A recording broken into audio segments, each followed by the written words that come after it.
Democrats have a big problem heading into November, and as you can probably tell, it's not just President Biden. As Vice President Kamala Harris's popularity continues to tank in the polls, some are wondering how this all plays out, with President Biden once claiming he was only here to be a bridge president.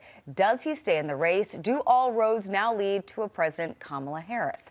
Newsmax host Alison Maloni is here to discuss. Alison, Kamala Harris says that she would be up for the task. She says she is ready to serve, but is she? Yeah, like the passage of time, right? How many times did she have to say that? Yeah, so she says, she told the Wall Street Journal that she's ready to serve. But if you think about what she's done over the last few years, she was appointed border czar. How did she serve? How did that go? Not too well. There's also an article in The Hill that says multiple high-level Democrats, they don't want Harris on the ticket. And it's this conversation that, according to reports, Democrats are having between themselves, but there isn't a lot of chatter about it because they don't obviously want to offend her. They don't know how to handle this. And then if you think about over the last 2 years, her word salad, right? We just showed a few clips. There's so many more clips to show, interviews that she's done. She's had multiple people leave her, a huge turnaround in her staff.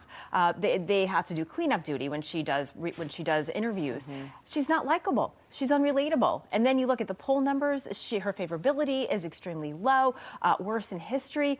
And then Nikki Haley, Sharla, has been, since she announced she was running, and she talks about this, and she says, look, if this is, if she wins and it's between her and Joe Biden, people really have to think about it's really between her and Harris. Because if Biden were to win, then the chances of Harris taking over are, it's very probable. And we had the Her report. So now we've got all of these things that the Democrats, they're scrambling to what to do, and they're obviously concerned. Yeah, and we heard Biden say back in 2020 he was just here to be a bridge president. Do you think in 2020 he wanted to stay a whole other term, but now it's kind of like he's feeling like he's forced to, because when you look at the polls and you see that his favorability rating that just came out in a poll 2 days ago is at 40%, hers is at 35%. Yeah, so I don't know, this is something that not a lot of people have been paying attention to, but you mentioned it back in 2020 when he was running. It may have gone under the radar. So he was at a rally in Detroit, and he said, quote, look, I view myself as a bridge,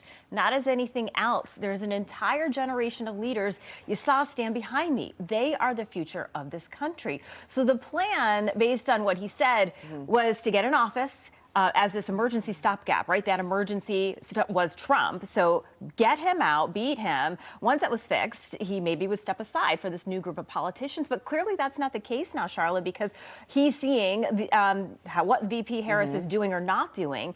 And, I think about it, and she had such an opportunity to shine. The first female vice president, she was appointed border czar. She had so much that she could do, that she could say, I was in charge of this, and look what I did, and then maybe run for president in the future. But it just, time and time again, it's one thing after the next with her. Yeah, and we've been talking since before Thanksgiving that Biden might drop out. We've been thinking that maybe that could happen. Now, after the Robert Hur report, many more are starting to have that conversation. Is he able to get through a whole second term? But then there's Politico coming out with their own report saying he's definitely staying in. Yeah, so this analysis from Politico's senior political columnist and political bureau chief, Jonathan Martin, says he's staying. So here's why he thinks he's staying. There's two factors: fears over the strength of Trump and the weakness of Harris. And here's, what is playing into factor. If Biden were to drop out, what would happen to Harris? If she is not the nominee, how's that going to make him and the Democratic Party look like? Obviously, the optics would be horrible. So we all want to know what's happening behind the scenes. And this is something that we need to think about as Biden wins and Harris takes over. Not only did she take over then, but then she could run again. Right. So we're talking another 4 years in the White House. A lot more of Kamala Harris, a lot more word potentially. salad, yes. All right. Thanks so much, Allison. Well,